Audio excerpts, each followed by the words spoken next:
कवठेमहांकाळ नगरपंचायतीचे माजी नगराध्यक्ष व शरदचंद्र पवार राष्ट्रवादी काँग्रेसचे नेते अय्याज मुल्ला यांना माजी खासदार संजय काका पाटील यांनी समर्थकांसह आज सकाळी त्यांच्या घरात घुसून मारहाण केल्याचा गंभीर आरोप केलाय। घडलेल्या या घटनेनंतर तासगाव कवठेमहांकाळ मतदारसंघासह जिल्ह्यात मोठी खळबळ उडाली आहे। माजी खासदार संजय काका पाटील आणि त्यांच्या समर्थकांवर तातडीने कारवाई करण्याच्या मागणीसाठी आमदार सुमनताई पाटील आणि युवा नेते रोहित पाटील यांनी कार्यकर्त्यांसह कवठेमहांकाळ पोलीस ठाण्यासमोर ठिय्या आंदोलन सुरू केले। संबंधितांना आणल्याशिवाय पोलीस स्टेशन समोरून उठणार नाही असा इशारा युवा नेते रोहित पाटील यांनी दिला। यानंतर पोलिसांनी अय्याज मुल्ला यांच्या फिर्यादीवरून कवठेमहांकाळ पोलिसांनी माजी खासदार संजय काका पाटील यांच्यासह 5 जणांविरोधात गुन्हा दाखल केलाय। दरम्यान अय्याज मुल्ला यांच्या विरोधात परस्पर विरोधी फिर्याद दाखल करण्याचं काम रात्री उशिरापर्यंत सुरू होतं। आज सकाळी 8 वाजण्याच्या सुमारास माजी खासदार संजय काका पाटील आणि समर्थकांनी कवठेमहांकाळ येथील माजी उपनगराध्यक्ष अय्याज मुल्ला यांना घरात घुसून मारहाण केली, तसेच त्यांच्या आईला ढकलून दिलं असल्याचा आरोप केलाय। ही घटना घडून 4 तास झालं तरी पोलिसांनी कारवाई का केली नाही असा सवाल विचारला आणि गुंडगिरी खपवून घेतली जाणार नाही असा इशारा युवा नेते रोहित पाटील यांनी विभागीय पोलीस अधिकारी सुनील साळुंके यांच्यासमोर बोलताना दिलाय।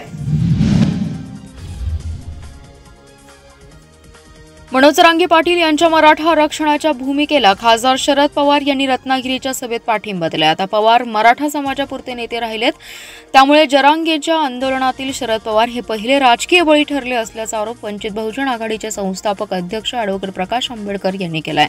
तर जरांगे पाटील यांनी विधानसभेला उमेदवार उभे करण्याचं जाहीर केलं होतं। त्यांनी जर उमेदवार उभे केले नाहीत तर ते खासदार शरद पवार यांच्या इशाऱ्यावर आंदोलन करीत होते हे स्पष्ट होईल असं मत देखील त्यांनी व्यक्त केलंय।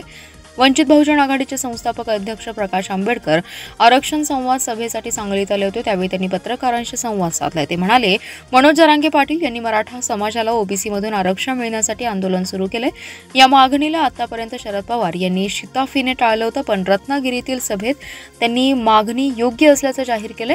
जरांगे यांच्या आंदोलनातील पहिला राजकीय बळी ते ठरले आहेत। ते सध्या फक्त मराठा नेते राहिलेत। विधानसभेला मनोज जरांगे पाटील यांनी उमेदवार उभे करू अशी घोषणा केली होती। त्यांनी विधानसभेला उमेदवार उभे केले नाहीत तर खासदार शरद पवार यांच्या इशाऱ्यावर मनोज जरांगे पाटील आंदोलन करत होतं हे स्पष्ट होईल। सामान्य मराठ्यांना ओबीसीतून आरक्षणाचा फायदा होणार नाही। जरांगे यांची मागणी संविधानिक नाही। 55 लाख कुणबी प्रमाणपत्रे बेकायदा आहेत, ती रद्द करावीत असं मत ॲडव्होकेट आंबेडकर यांनी व्यक्त केलंय। माझी वसुंधरा अभियान 4.0चा राज्यस्तरीय निकाल जाहीर झालाय। सांगली जिल्हा परिषदेने राज्यात पहिला क्रमांक मिळवलाय, तर जिल्ह्यातील 16 ग्रामपंचायतींनी या अभियानात यश मिळवले। तब्बल 9 कोटी 20 लाख रुपयांचं बक्षीस मिळणार आहे। 10,000पेक्षा जादा लोकसंख्येमध्ये कासेगाव राज्यात तिसरे, 2,500 ते 5,000 लोकसंख्येत नांगोळे, 5 ते 10,000 लोकसंख्येत एडेनिपाणी ग्रामपंचायतीने पहिला क्रमांक मिळवलाय। पृथ्वी, वायू, जल, अग्नी आणि आकाश या निसर्गाशी संबंधित पंचतत्वांवर आधारित माझी वसुंधरा अभियान हे राज्यातील स्थानिक स्वराज्य संस्थांमध्ये 2 ऑक्टोबर 2020 राबवण्यास सुरुवात झाली। माझी वसुंधरा अभियान 4.0 मध्ये राज्यातील 414 नागरी स्थानिक संस्था आणि 22,218 ग्रामपंचायती अशा 22,632 स्थानिक संस्थांनी सहभाग घेतला होता।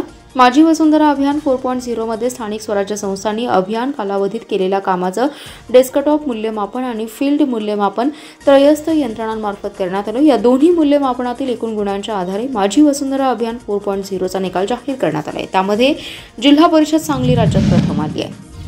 सांगलीत फोफावलेला नशेचा बाजार ही केवळ आर्थिक साखळी नाही, यामागे एक पिढी बर्बाद करण्याचं नियोजित षडयंत्र आहे।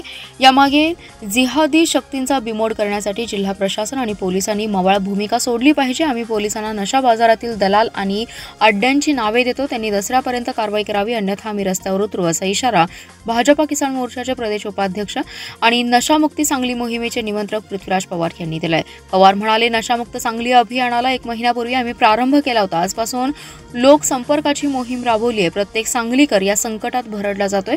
आता सांगलीकरांची एकजूटच या रावणाचं दहन करेल असा विश्वास त्यांनी व्यक्त केलाय। सांगलीचे सामाजिक स्वास्थ्य बिघडत निघाले आहे। अल्पवयीन मुलांना टार्गेट करून नशेच्या आहारी नेलं जाते। गांजा, गोळ्या सहज आणि कमी किमतीत उपलब्ध केल्या जात आहेत। मॅफेड्रोनचा 300-400 कोटींचा साठा कुपवाडमध्ये येतो, हे सहज घडत नाही। तरुण नशेचे इंजेक्शन घेत आहेत, बटन गोळ्या खात आहेत, त्यातून खून, वाटमारी, चोरी, सोनसाखळी असा अनेक गंभीर गुन्हे घडत आहेत। एक पिढी बर्बाद होते. या षडयंत्राच्या मुळापर्यंत आम्ही पोहोचू. त्यासाठी गांजा आणि गोळ्या दलालांची नावे जिल्हाधिकारी पोलीस अधीक्षकांना देतोय. शिवाजी मंडई, पांजरपोळ परिसर, हनुमाननगर, संजयनगर, जिल्हा परिषद सीईओ बंगल्याजवळील पडकी घरे, हिराबाग वॉटर वर्क्स, एसटी स्थानक परिसर असे 25हून अधिक स्पॉट आम्ही हेरलेत. तिथे नशा बाजार, नशाखोरी जास्त आहे. जिल्हाधिकाऱ्यांनी कडक भूमिका घ्यावी. स्वतंत्र पथकाला ऍक्टिव्ह करून कारवाईचा धडाका लावावा. त्याच्या मुळावर घावा घाला, अन्यथा आम्ही रस्त्यावर उतरण्याचा इशारा किसान मोर्चाचे प्रदेश उपाध्यक्ष पवार यांनी दिलाय. नागपूर गोवा शक्तीपीठ महामार्गाबाबत मुख्यमंत्री उलटसुलट विधाने करून शेतकऱ्यांच्या जखमेवर मीठ चोळण्याचं काम करत आहेत. त्याचा निषेध म्हणून येथील स्टेशन चौकात शेतकऱ्यांनी राज्य सरकारचा महाळ घालून निषेध केलाय. तर 500 शेतकऱ्यांना जेवण घालण्यात आलंय. 4 ऑक्टोबरला नितीन गडकरी सांगलीत येणार आहेत. त्यांना काळे झेंडे दाखवण्याचा इशारा यावेळी शेतकऱ्यांनी दिलाय. सरकारमधील मंत्री एका बाजूला महामार्ग रद्द झालाय असं सांगतात, तर दुसऱ्या बाजूस मुख्यमंत्री फक्त नांदेड कोल्हापूरचा विरोध आहे असं विधान करतात. सांगली जिल्ह्यातील बाधित शेतकऱ्यांनी आता अनेक आंदोलने करून शक्तीपीठ महामार्गाला विरोध दर्शवलाय. राज्यव्यापी आंदोलनात सांगली जिल्ह्यातील शेतकऱ्यांचा सहभाग होता. असं असताना मुख्यमंत्र्यांना सांगली जिल्ह्यातील शेतकऱ्यांचा विरोध दिसत नाही. याचा निषेध म्हणून स्टेशन चौकात सरकारचा महाळ घालण्यात आलाय. प्रभाकर तोडकर यांनी शासनाच्या प्रतिकात्मक प्रतिमेला हार घालून विधिवत पूजा केली. त्यानंतर उपस्थित शेतकऱ्यांनी घोषणा देऊन सरकारचा धिक्कार केला. त्यानंतर 500 शेतकऱ्यांनी भात, आमटी आणि शिरा असं जेवण दिले. केंद्रीय मंत्री नितीन गडकरी 4 ऑक्टोबरला सांगलीत येणार आहेत. त्यावेळी त्यांना काळे झेंडे दाखवण्याचा निर्णय घेण्यात आलाय. या आंदोलनात उमेश देशमुख, सतीश साखळकर, प्रभाकर तोडकर, सुनील पवार, उमेश येडके, पैलवान विष्णू पाटील, अभिजित जगताप, प्रवीण पाटील, श्रीकांत पाटील, यशवंत हरुगडे, सुधाकर पाटील, विलास थोरात, राजेश पाटील, विलास पाटील, धनाजी पाटील सहभागी होते.